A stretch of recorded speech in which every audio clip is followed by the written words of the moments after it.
If you're a beginner, a starter, a dreamer, a great practical tip, a journaling idea for you, or your homework for this week would be write down your ideal ending scenario. Put your dream goggles on and think about your 10-year plan, your 15-year plan. How do you want to feel at the end of your exit strategy? What do you want your exit strategy to look like? Hello, everyone. Welcome to ABA Business Leaders Podcast, brought to you by 3Pi Squared. I'm April. I'm Steven. And we are continuing our Back to Basics series. I'm really loving this series. Yeah. I feel like I love that it touches all three aspects within the company. Yeah. So we go through the foundations of running your ABA business, whether you're dreaming about starting a company, already running one, or preparing for what's next. We will meet you where you are. The earlier you start working on these foundations, the better your chances for success, the fewer problems you'll face, and the smoother your growth will be. Just like in clinical practice, early intervention makes all of the difference. So each episode, we focus on one core business topic and we talk about what it means when you're starting, scaling, or transitioning. So no matter where you are in your journey, you'll walk away with clarity and next steps. So today's topic, we're talking about exit strategies. So if you've listened to any of our podcasts, if you've listened to a handful, I'm sure you've heard of us mentioning exit strategies. You might think, why, if I'm a starter, I don't need to listen to this podcast because I'm just starting, or I'm in the early years of growth. I'm not even anywhere thinking about exit plan yet. Don't stop this podcast. Continue listening, because actually this is most important for those of you who are starting and those of you who are in the early stages of growth.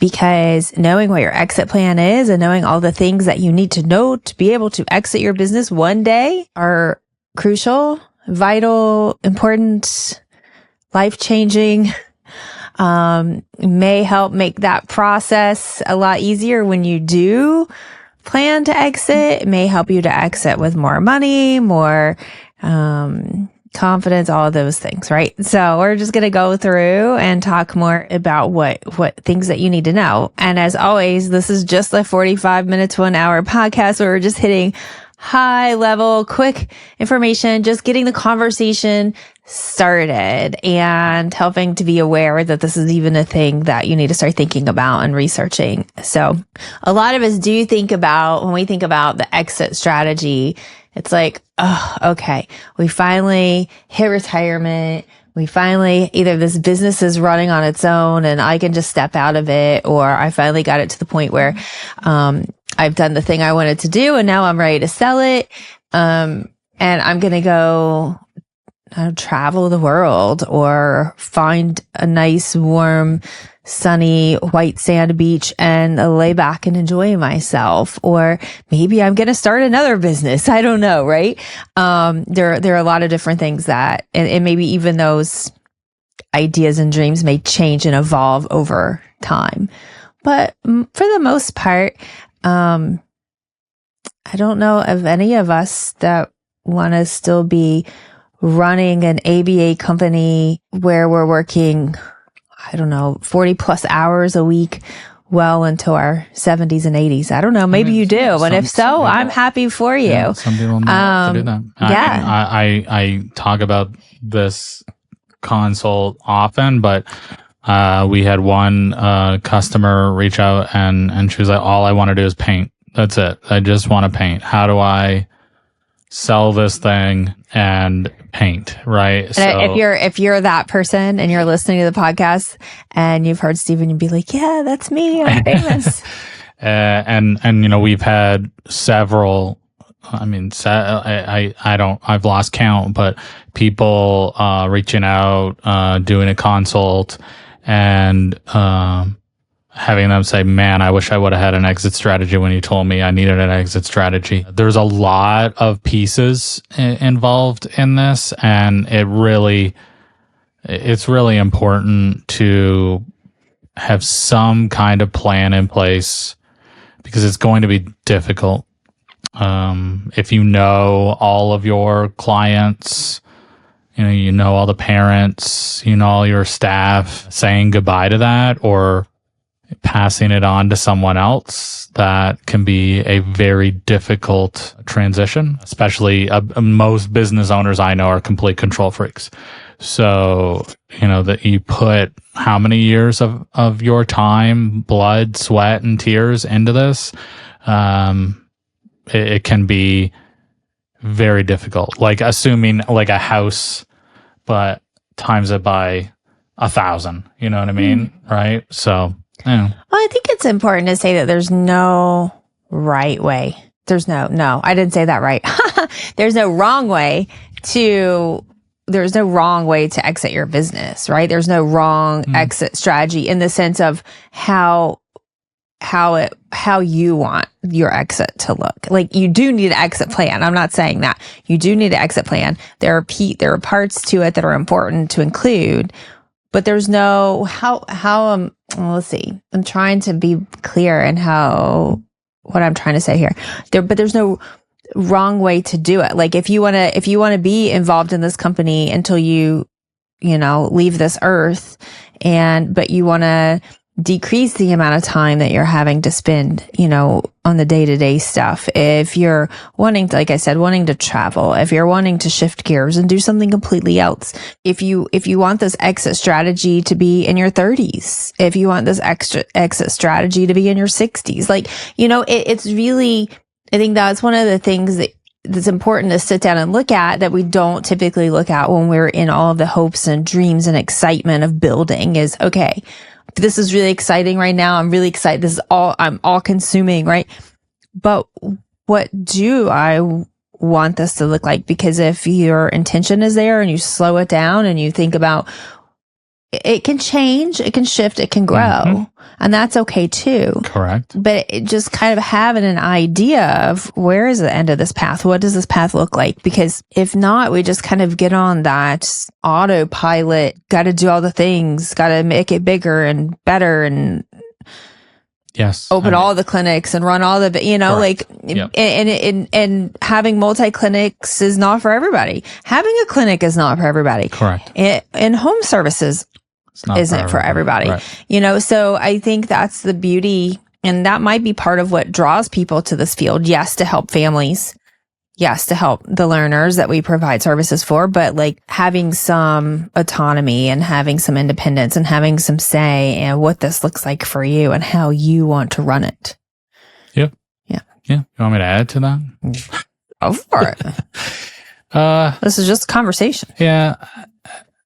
Again, it's, how do you want this to look? It's really important. And like you said, it can change.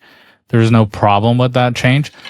But if you're growing for the sake of growing and you don't have a real good plan in place, you don't know how big is too big for you, and you grow this thing into, like, growth is not typically the problem that ABA companies have. It's, how do I continue providing quality services as I grow, where it's not watered down, where it's not like, some of the other larger companies that I don't agree with, and their processes that are maybe, I'm not trying to knock any of the larger companies, but maybe, they're more cookie cutter style treatment plans. Well, small busineses can totally look like that's that. why I'm saying, but if your idea is, I am going to treat the individual, which, I mean, it's kind of what you're supposed to be doing, and so, like, how do you grow this? Because it is really scalable, but you also, in order to scale it, you need guardrails in place. And that may limit some of the flexibility you allow your clinicians. Mm-hmm. So there is like that happy medium, right? Of where you allow some flexibility so that there could be things that you never even thought of that could be implemented as long as they provide high quality services. So like there's the like, okay, I'm just going to let anybody do whatever they want kind of thing, right? And that's not the greatest idea either. And then there's like, okay, I know this format works X amount of time, and I'm okay that maybe this format doesn't work for some outliers, but because I know generally this works, I'm going to make everyone comply to this, right? And that's not ideal either. So, it's finding that sweet spot and scaling. It can be very difficult to manage that, right? So knowing how big, what systems you need to have in place, like we talked about on a previous podcast, as you're growing this, what things are going to break. So but you need to know, okay, I'm comfortable with having 3 clinics, or I'm comfortable with having 15 clinics, or I'm okay with having clinics or agencies in 5 states or 10 states. It's really important to know what that looks like. The other piece is, if this is your sole retirement plan, we need to know that so that we can plan that into the growth of your company. So we kind of know our runway, right? We know how much time we've got for this thing to take off and get in the air with minimal problems. So that it's really important, right? And again, like you said, that can change. You could be 3 years in and you're like, man, I was totally open to having 15 clinics and hundreds of employees in multiple states, and I'm on clinic 2 and I never want to open up another clinic, right? And that's okay, but that means we need to change our plan, right? We need to change our forecast, what this means for retirement, or what other things do we need to put in place?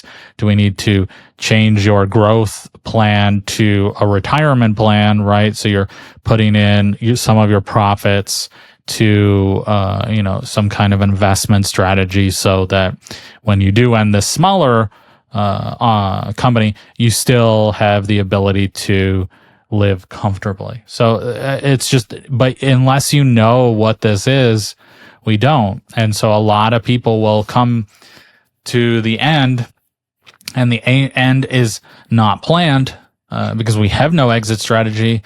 We know we want to provide quality care, and that's all that matters to us. And then you get into these 80, 90-hour work weeks with no end in sight, and you're burnt out and you can't handle it anymore.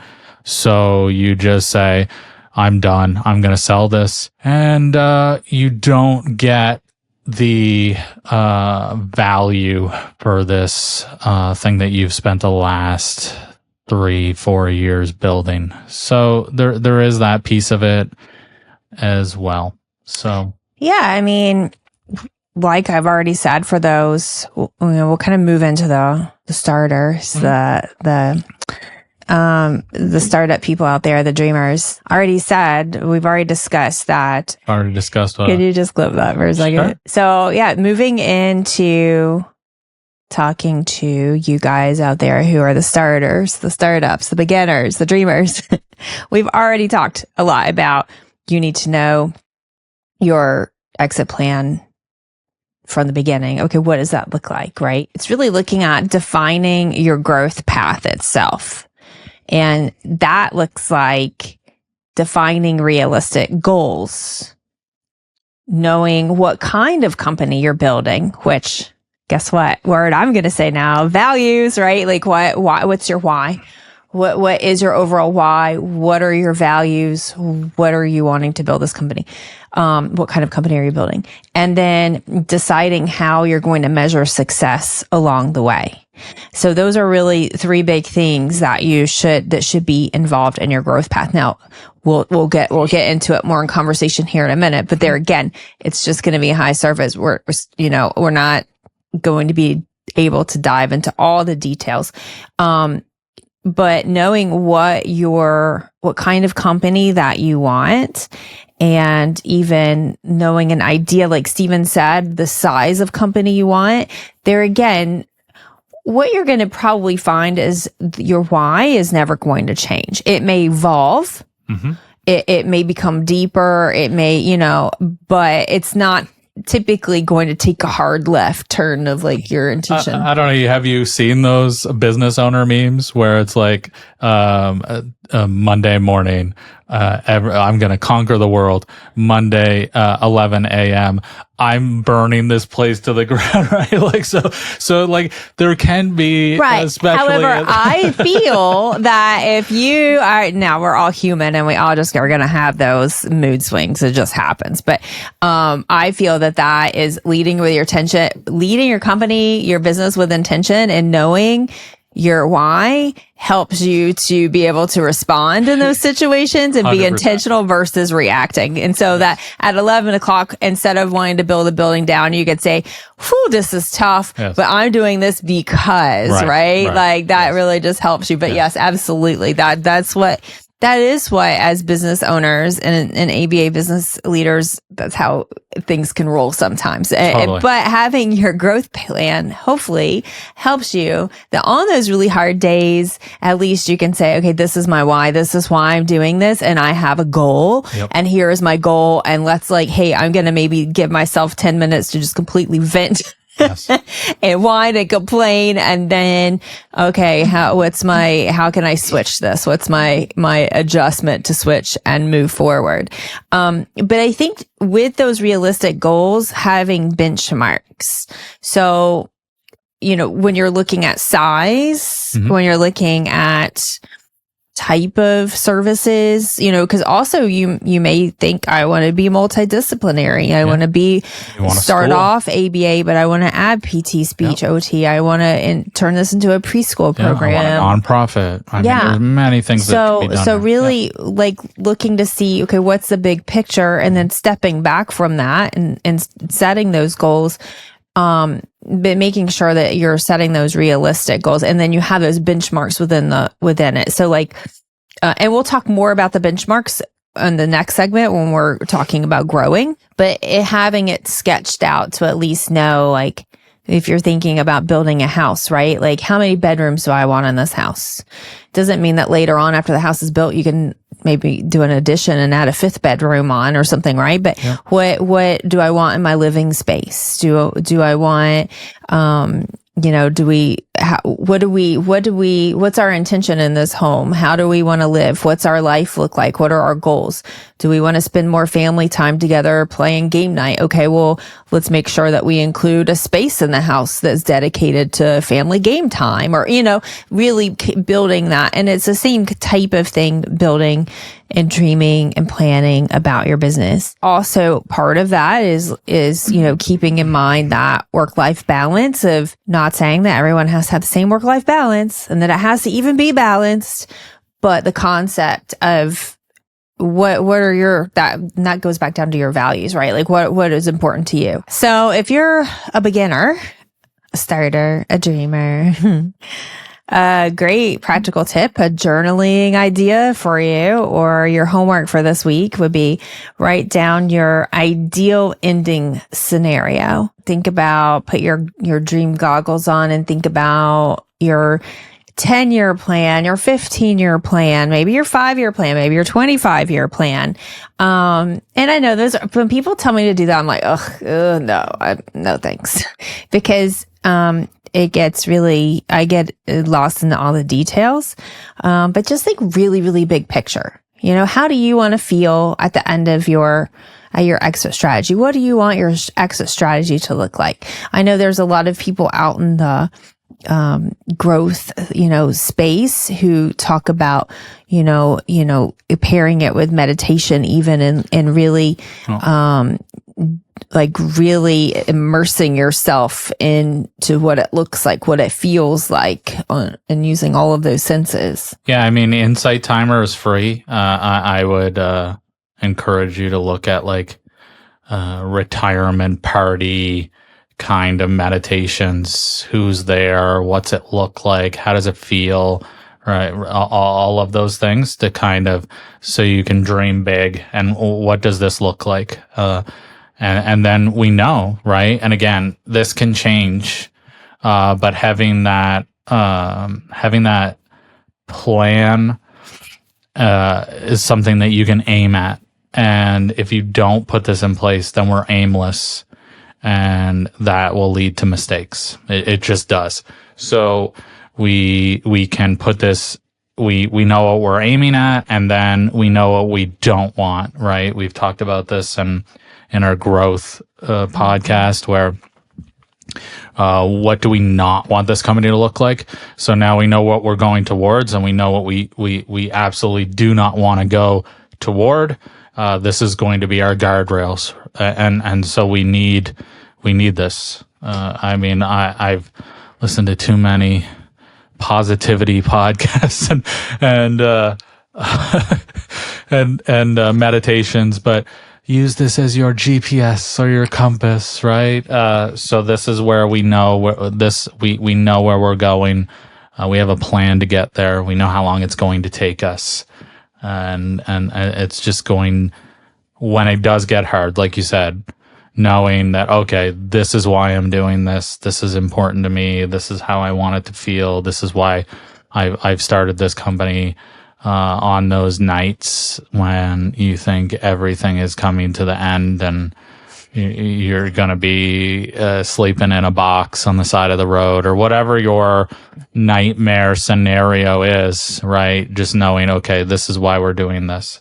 And it's important, because it is important, right? Yeah, that's, I wear it, it's covered up by the microphone, but I wear my compass pendant. And like always, like that's like, I've worn this necklace for a few years now, and it's my reminder, right, of if I feel lost or if I feel stuck, it's my reminder that I don't have to be lost and stuck, that I do have a compass, and it's my values, right, and it's my knowing my why, and sitting and being intentional, and all I have to do is just practice the pause, feel those feelings, and then start asking myself certain questions, like, and based from my values, right? And we mentor people to do this, and I will tell you, I still feel lost and aimless 100%. All the time. So. We are, like, that's the thing too. I think sometimes, especially in when you have the personality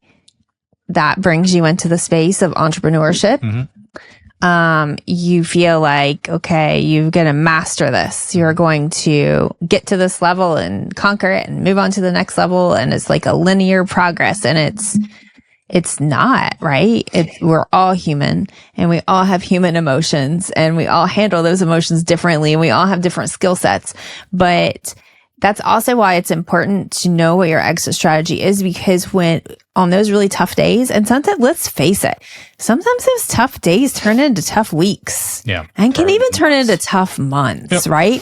And at the end of, let's say, 3 tough months, you're ready just to throw it all in, and you're just done, which is okay and normal to feel that way. But what do you have in place to like ground yourself, to check back in with your beginning plans, mm-hmm. right? And reevaluate. Okay, is this where I change things? Asking yourself questions, but with intention, and like slow it down, and maybe even coming back to your original growth plan, and asking yourself questions. Be like, when I started, I wanted 3 clinics. And I'm in the 2nd clinic, and we've had 3 really rough months, and I'm really struggling here. And the thought of opening a 3rd clinic is just too much for me to handle. Okay, well, now maybe it's time to go back and think about, refreshing those plans, mm-hmm. not necessarily close it all down, because we've had some really tough days. Right. And it's kind of that whole idea of, don't make a major life decision on a bad day, like sleep on it. Except for magnify that a bit. Yeah. You need to be, before making any kind of plan change, you need to involve the people that are important to you, whether this be your spouse, your business partner, your accountant, your financial advisor, yeah, because when you get into these, it can be a lot. And like I said, we've had people in tears on some of these meetings where they're like, I can't do this anymore.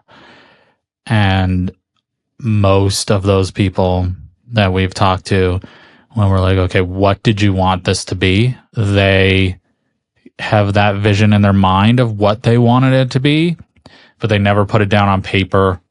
And the company that they have is not what they wanted. And that's because they didn't follow their own, values, they guidance, wisdom. Yeah, they didn't get their plan down, right? They were just kind of reacting. Right. Yeah, aimless. Yes. Yeah. And can that be fixed? Absolutely. Mm-hmm. But again, this is why early intervention is key, right? Like, if we can do this at the start, right, then we just have a better opportunity of succeeding. All right, those scalers and growers. I mean, this episode isn't as cut and dry. It's really fluid. It's, getting those pieces down in the beginning, but also knowing that that plan can, like you just said, you can stop and adjust and make those plans at any point. But yes, earlier at the beginning. But as your company grows, your exit plan also starts to shape the structure of your company. If your plan is one clinic, like maybe hybrid in-home and clinic, maybe adding a speech therapist or a family counselor or something like that, but just kind of still keeping it small. Maybe you have a small community, you have, certain needs within the community that you want to provide services for, right? And you're really wanting to pour any extra time and stuff back into the community, right? That's your plan right there. How you structure your entire business is going to look different than if you're like, okay, I'm out here in rural Indiana and there's no ABA agencies in sight for miles and miles and miles across multiple counties. So I want to get in and I want to get access to these kiddos, these learners, these families. And like within the first 5 years, I want to get access. I want kids in 5 counties to have access to services. Maybe that means 3 or 4 clinics. I don't know. Right. Then that growth structure, that plan is going to look very different. Right. And throughout that, it's also important to build those systems and structures in place with the mindset of, can this run without me? Yes. As I build, as I start to delegate, Yes. Because also if it's I want to do all the pieces, I want to be the person in charge of all the things, and I don't want to have to delegate, then you're not going to have 3 clinics. You probably won't even have 1 full clinic. You're that really small community in-home service provider, right? So I think those are some of the things to ask yourself too, right? And now I know that maybe in the beginning we may feel like we can do more and we do have to do more as we're growing, but then there's that point where we do have to start delegating and we cannot do it all. 100%. You can't micromanage yourself into until 10 clinics. Can't do it.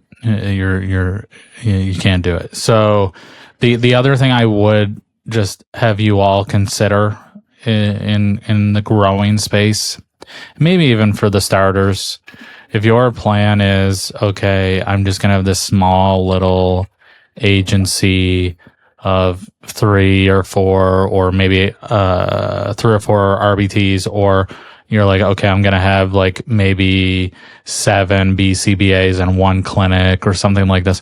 I would ask you to just game this out a little bit. What if you are in an area where there is nobody? What if somebody comes in and starts a clinic? It's a big box. They can hire people at higher wages. So now you have a competitor in your space. What does this do to your company? Can your plan retirement plan or exit strategy work in that scenario?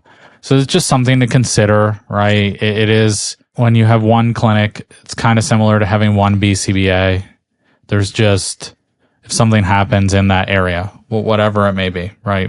It could be, who knows, right? There, any kind of a worst case scenario that you could think of could happen.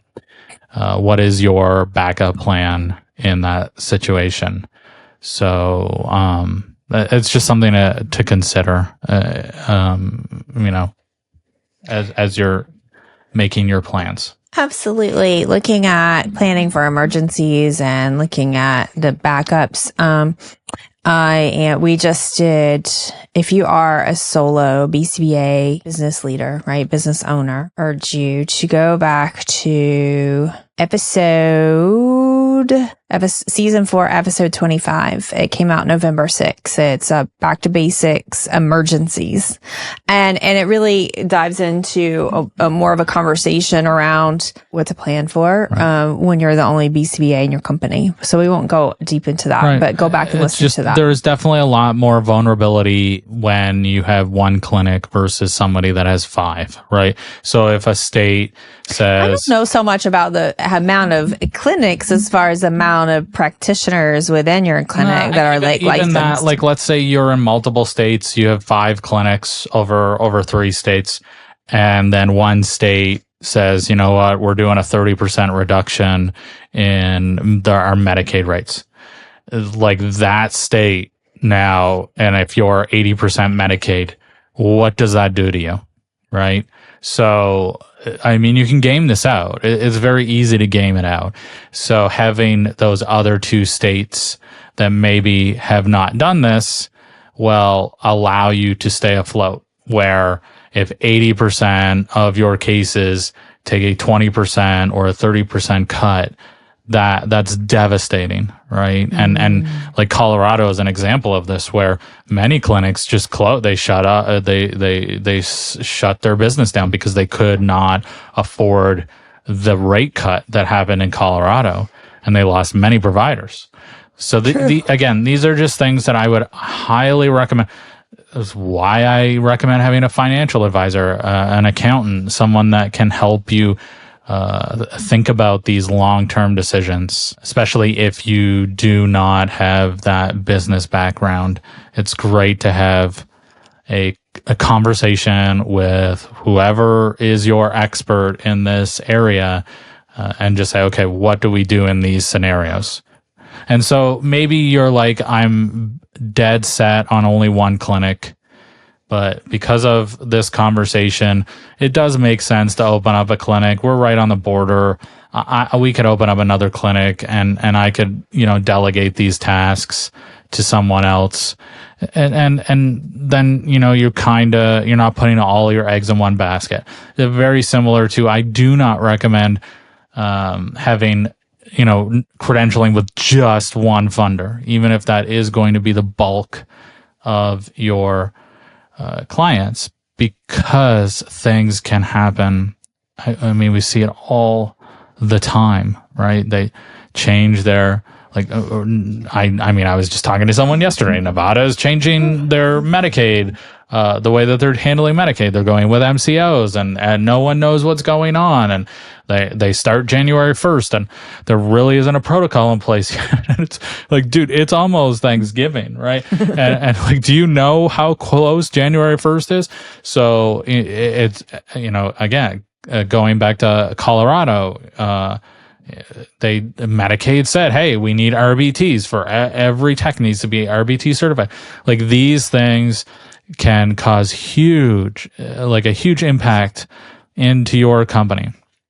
So diversifying as much as you can, again, aligning with your goals. Why am I doing this? Because I want my financial future to be sound. Maybe one of the reasons. Can I handle it? Right? Like, again, talking to those mentors that you have put in place so that you can have a a constructive conversation, because I'm just being honest here. There's no reason why you can't have two centers. There's no, if you've done one and it's successful, you've worked yourself out of the majority of the day to day. There's no reason why you can't have a second one. And then there's no reason why you can't have a third one. So, it's just, it does that really align with what you're going for. As long as you have the benchmarks in place, like you said, as long as we're focused on quality and we have we're measuring the right, data, then we can do this. That's all. That being said though, that's why 3Pi Square even exists, is because I didn't want another clinic, right? I get that. We did have a larger clinic space, and we did mostly in home, but we had some sessions within the clinic, and then we had our big summer programs, is where we really had social skills and all of that, like within the clinic space. And then we downsized into smaller space that was just office space, and we no longer saw clients in. But that transition happened because Stephen was really pushing for us to open a second clinic, and I was already feeling overwhelmed and out of bounds with what we had. Yep. Now, also looking back on that, we didn't have a plan. Not in this. We had some ideas floating around, and we were just reacting.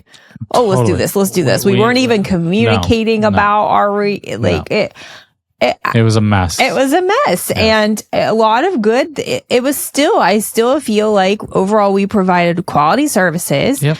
I feel like we supported our team in the best that we know how. We did better as we learned more, but it was a lot. And because of all of that, like, I was like, I don't want to start another thing, because I didn't feel like I had a good handle. Really looking back on it, like, hindsight, what is that? 2020. Hindsight is 2020. Yep. Looking back on it now, my reasons that I had for not wanting to start another clinic was like, oh no, but I want to be able to know all my clients. Yes. I want to be able to it was because I felt the need to micromanage and control, because I didn't have the policies and procedures and systems in place to have the confidence to know even what I needed my staff to do, much less that they knew what they needed to do without me having a hand in all of the jobs. Yes. And to all the spouses out here, it's not your job to be your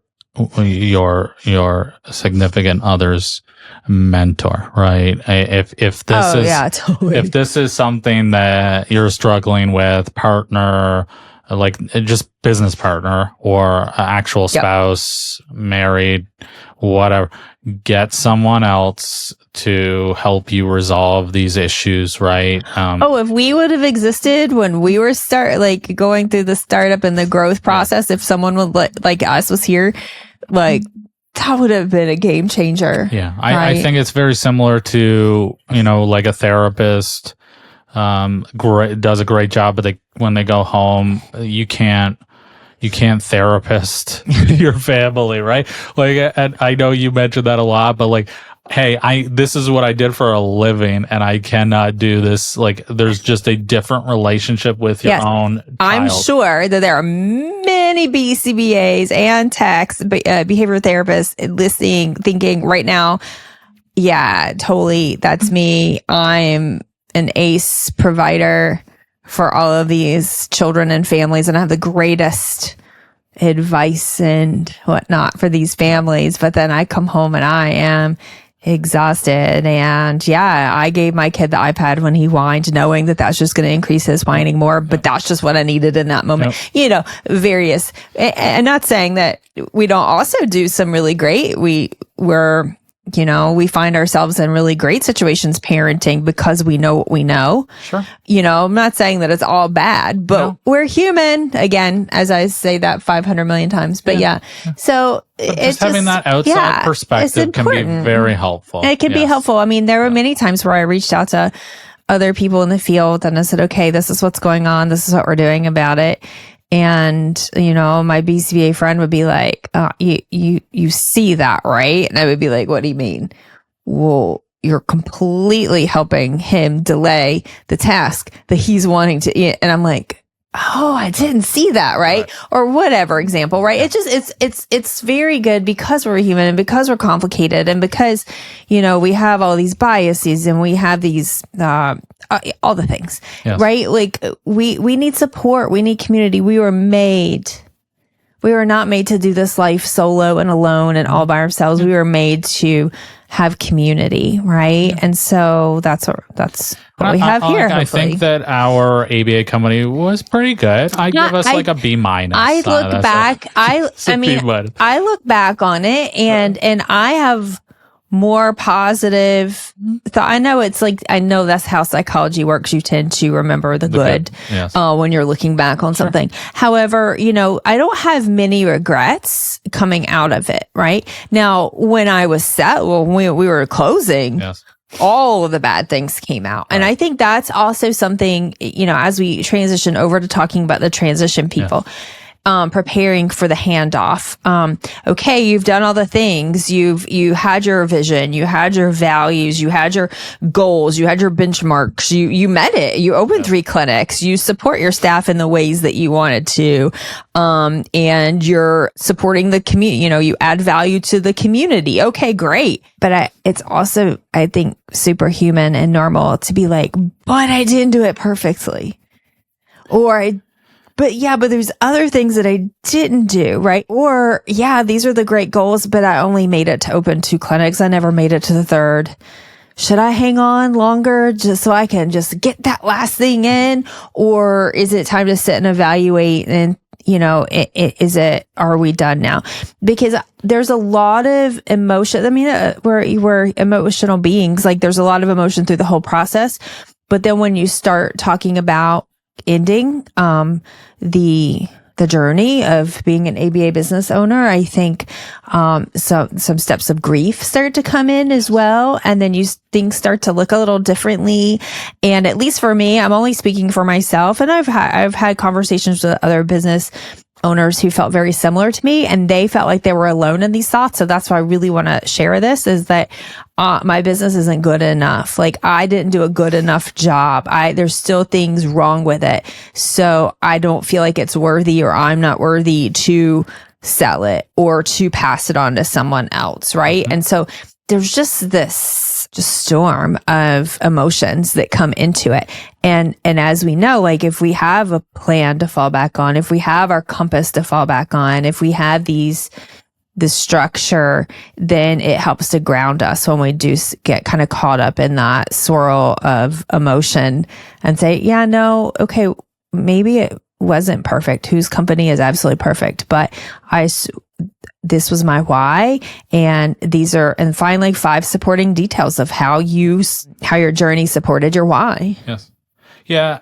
They're just something to be aware of if you are going through this, or you're like, okay, I am done, and I'm going to sell. You are going, like the buyer, their job is to look in shine a flashlight into the dark areas and see it's like selling your house, right? The roaches are. Yeah, like this is their job, right? So it's very similar. Like, if any of you have bought a house, you get that dude, the inspector guy, to come out and, he checks all the hot water heater, and he checks the roof and the attic. And so he's looking for all of the issues with the house. He's not saying, man, did you see that master bedroom? It is amazing. No, he's only listing the things that are wrong. And so this is what the buyer is going to do. They're going to look under the hood, and they're going to make sure things are ideal. And their job is to pick out the issues so they can get it at a better price. So that's just the way it is. So they are going to use your insecurities to their advantage, and just know that that's the game. That is the game.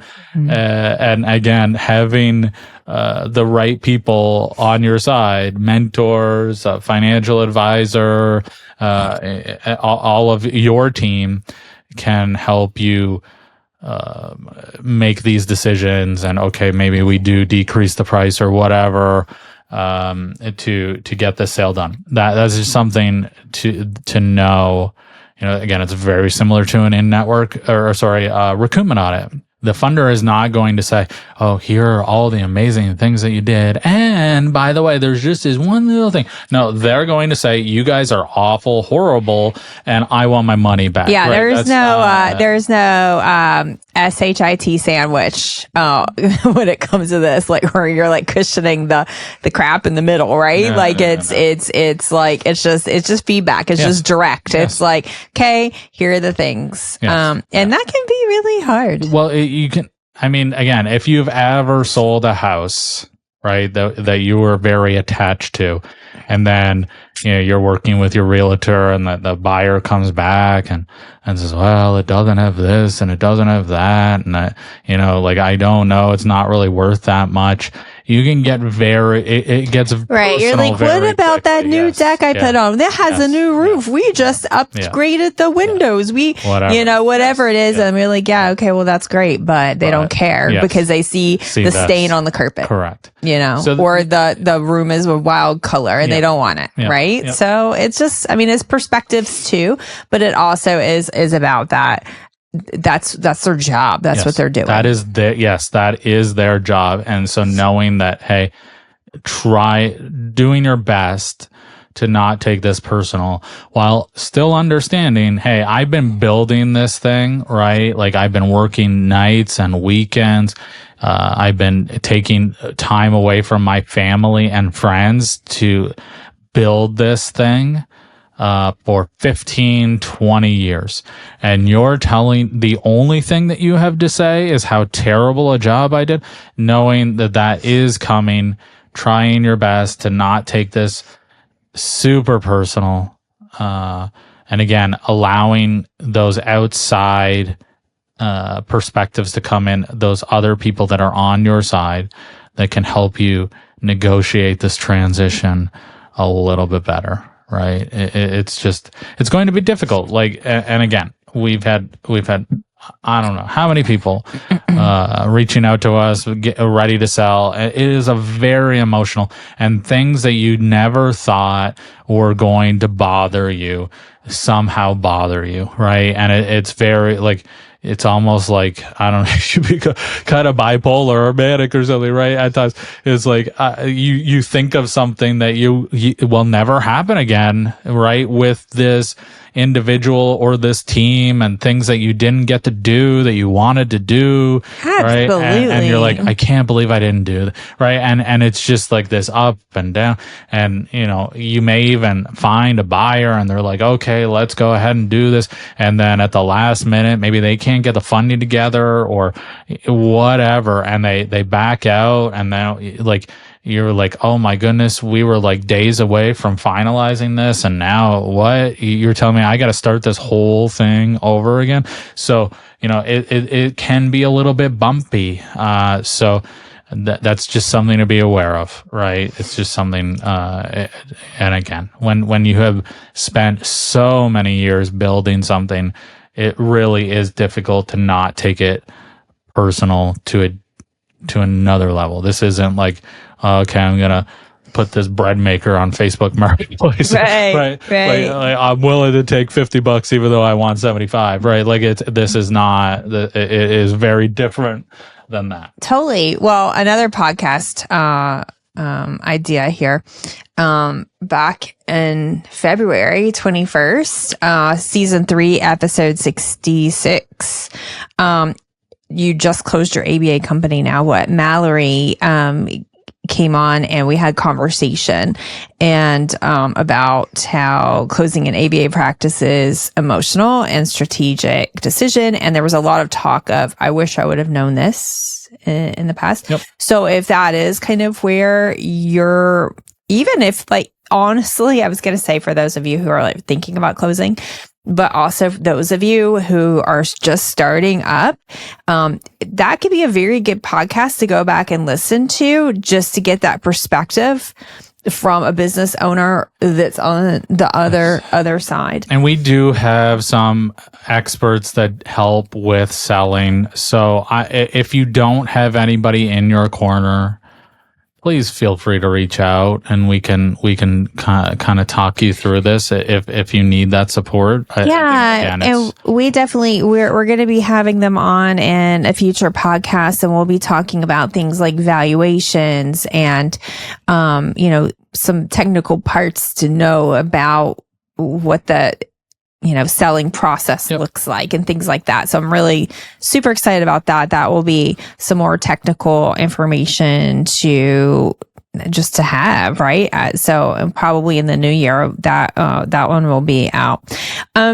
Okay. So for those of you who are in that closing stage, but I would also like to invite every single one of you listening, no matter what stage you're in, to think about, maybe write these questions down or just think about them to help guide you in the process. What makes my company valuable beyond me? Remember, if you're no longer sitting there in your position and they have to hire someone else to put into your position, right? What makes this company valuable when I'm no longer here? Are my financials clean, organized, and ready for due diligence? Does the business reflect my values clearly enough for someone else to carry them forward? And then even more specifically, it could be very helpful to start an exit file. And this is where you would put your company's mission and value statement. Start your exit file does not mean start your exit file when you made that decision to close, just putting it out there. But your company's mission and value statement, financial summaries for 3 to 5 years. Now that, of course, you would update these as you go, of course. Key contracts and SOPs, leadership structure and role descriptions, a transition memo outlining how to maintain quality and culture. Of course, you're going to have so many policies and procedures and, operating plans, all of these things. But maybe in that exit file, you keep the highlights or how to access all of the parts. Yeah, I just, again, depending on who is buying this company, is going to look real different. So if you're expecting that this company is going to be run the exact way that I did it, good luck to you, right? So it is not. It's not. And there are going to be things that you don't want to happen that will happen. So you're limited on what you can do here. So just know that, and again, this is why we talk about this all the time. But if you build the values into every policy you have, all of your KPI, all your quality benchmarks, then it doesn't matter if they change the mission statement. It is really hard to change the way that this company is run if every day everyone knew their purpose and why they were doing this. It is going to be hard to change. So that's the best thing that you can do. The other thing I just want to mention is like for all of you, because this is very similar to an emergency, your like continuity of operation plan. Things do change. And so I would reevaluate this on at least every couple of years.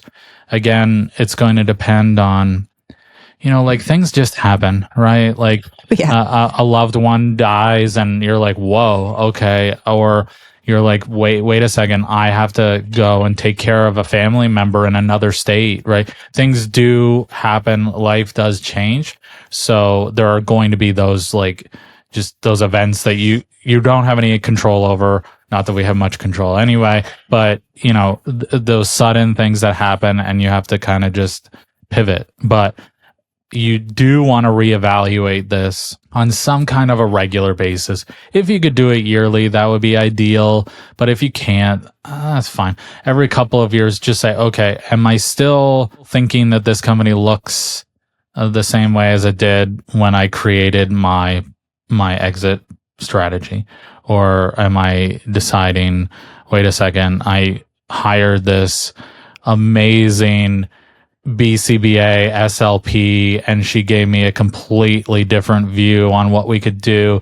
And now I want to open up something, or, like a great example of this. I'm not mentioning any names, but like Texas just came out with this new thing where, you can take, you get money if you want to, put your child into a private school or homeschool. So, and so this can be used for like a private school. Now you'll get some of that money that would go to public. Well, now you get paid, so you can then take this money, and this is a new revenue stream. Maybe you can make a special needs school.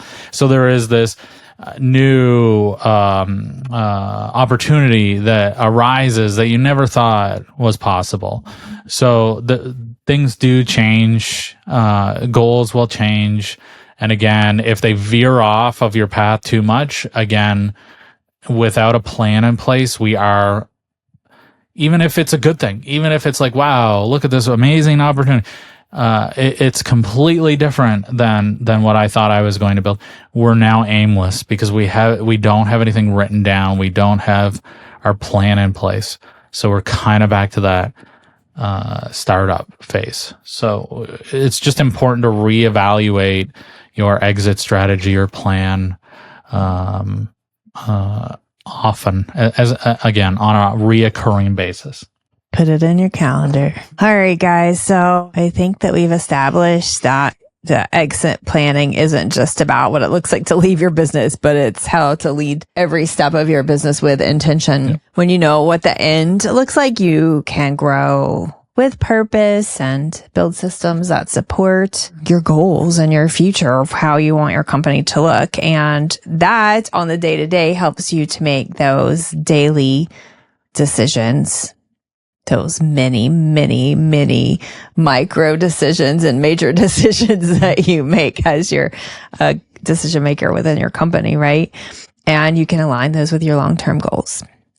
And as you were just saying, your exit plan may change. It probably will, but having that direction will help keep you grounded and consistent and ready for what's next, and help you be in that space where you can respond and not react. All right. Well, back to basics is about building with the end in mind, because the best businesses aren't just started well, they're finished well too. There you go. That's our ending thought for today. All right. So if you enjoy our podcast, please rate and review. We're also on YouTube, so check us out on YouTube. Occasionally there's an appearance from the podcast puppy. She is all curled up napping with no interest. If you don't know, I will let you know that we have a podcast hotline, and our hotline number is 1-737-330-1448. And then you press option, or you select option 1 for the podcast hotline, and you can leave a voicemail, leave a message with any question that you have for us, or if you want to, after you listen to a podcast, the last few podcasts we've done, we've kind of done an invitation of share a story, so for today's podcast, we would love to hear your why, your exit plan strategy, where you are in your journey and what that's looking like, or any questions that you have pertaining to that. Or if you are a previous ABA business leader, you're still in the space, but you've sold your company and you want to talk about that. Yeah. We would love to hear what you have to say. There's a bunch of free stuff on our website. Free CEUs for the podcast, a free Am I Ready to Scale survey. There's an essential a business list, an essential startup business list. There's billing tips. So check those out. Lots of goodies. Free consults from either April or myself on our website. So check those out. We'd love to hear from you. Absolutely. Well, hope you have a great rest of your day, and we'll see you next time. Bye-bye.